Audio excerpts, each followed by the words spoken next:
भारत माता की भारत माता की पाकिस्तानचा निषेध असो, पाकिस्तानचा वीर जवान अमर रहे, वीर जवान।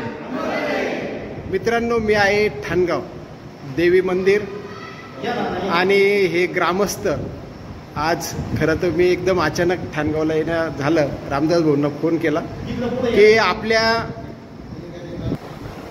भारत पाकिस्तानचं जे युद्ध चालू आहे त्या युद्धामध्ये आपले सैन्य जे दिवस रात्र डोळ्यात तेल घालून सीमेचं संरक्षण करतायत, त्यांच्या पाठीमागे बा कोणी कोणतंही चांगलं काम करत असेल तर त्याच्या पाठीमागे उभं राहणं हे आपलं कर्तव्य आहे आणि खास करून आर्मीच्या बाबतीत तर हे आपलं राष्ट्रीय कर्तव्य पण आहे।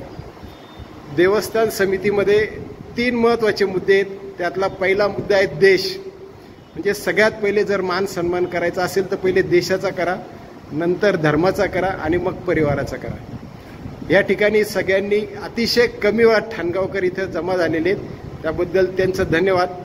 आणि आजची आरती जी महाआरती ठेवलेली आहे ती आपल्या सैन्यासाठी जे आपल्यासाठी काम करतायत दिवस रात्र, त्यामुळे सगळ्यांनी परत एकदा भारत माता की भारत माता की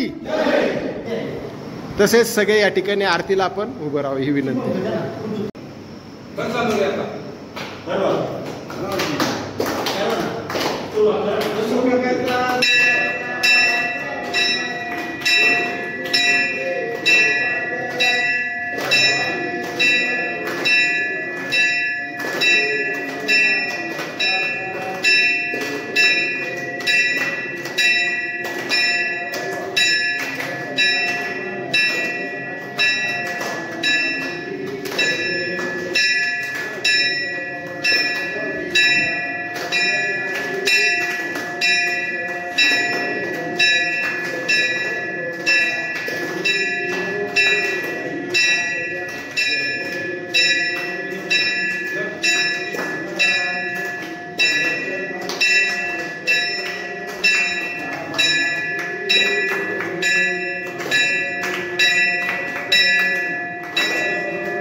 त्यातल्या 70-80% मंदिरात संध्याकाळची आरती, इतर आरती केव्हाही करा पण संध्याकाळची आरती प्रत्येक मंदिरात आणि असं 36 जिल्ह्यात, म्हणजे जसं आपल्या नाशिक जिल्ह्यात असं 36 जिल्ह्यात हे काम सुरू केलेलं आहे।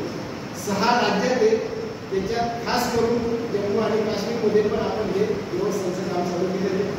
आपली जी एकी दिसायला पाहिजे ती दिसत नाही, म्हणून आपण म्हणतो की संध्याकाळी कमीत कमी दिवसभर पण संध्याकाळी 7 वाजेची आरती प्रत्येक मंदिरात झाली पाहिजे। आपल्याला जमत नाही, प्रत्येकाला येणं जमत असं काही गृहीत नाही धरलं, तर त्यावेळेला घरी तुम्ही किंवा भक्ती करा, ओंकार मंत्र लावा, हनुमान चालीसा म्हणा, रामरक्षा म्हणा, हरिपाठ म्हणा, जे जमेल ते। लवकरच आपण वारकरी संघाबरोबर त्यांचे अध्यक्ष पण आपल्या ग्रुपमध्ये आहेत, त्यांच्याबरोबर बोलणं कारण हरिपाठची वेळ वेगळे ती पण त्यांना विनंती करतो आपण। नाशिक शहरात तुम्ही जर ऐकलं असेल गंगा गोदावरीची आरती 3 ठिकाणी होते, पण 3ही ठिकाणी बरोबर 7लाच होते। हे त्याचं कारण आहे की आपण त्याच्यासाठी मेहनत घेतली, त्यांना सगळ्यांना काहींची 7ची होती, जे नंतर चालू केली त्यांनाही सांगून आपण 7ची केलेली। आपल्याला विनंती आहे की आपण पण आपल्याला जसं जमेल नुसतं ठाणगाव, आणि ही सुरुवात आपण ठाणगावपासून केलेली। ठाणगाव होत्या ठिकाणी ते पहिल्या सगळ्यात पहिले ते मंदिर सुरू केले आपण ते ठाणगावमध्ये।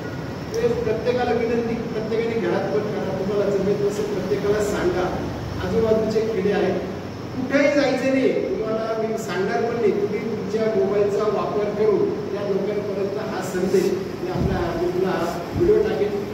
जे जे आता जसं पांढरे असेल, टेंबुरवाडी, जे गाव असेल ते त्या मंदिरात तुम्ही तरी असं एक जण पूजा करणारा किंवा पुजारी असेल, रस्ते असेल तर तिथपर्यंत मेसेज जाऊ द्या। असं समजा की आपल्या ठाणगावच्या खेड्यामध्ये प्रत्येक मंदिरात संध्याकाळची आरती कमीत कमी झाली पाहिजे एवढीच मी पण विनंती करतो. धन्यवाद.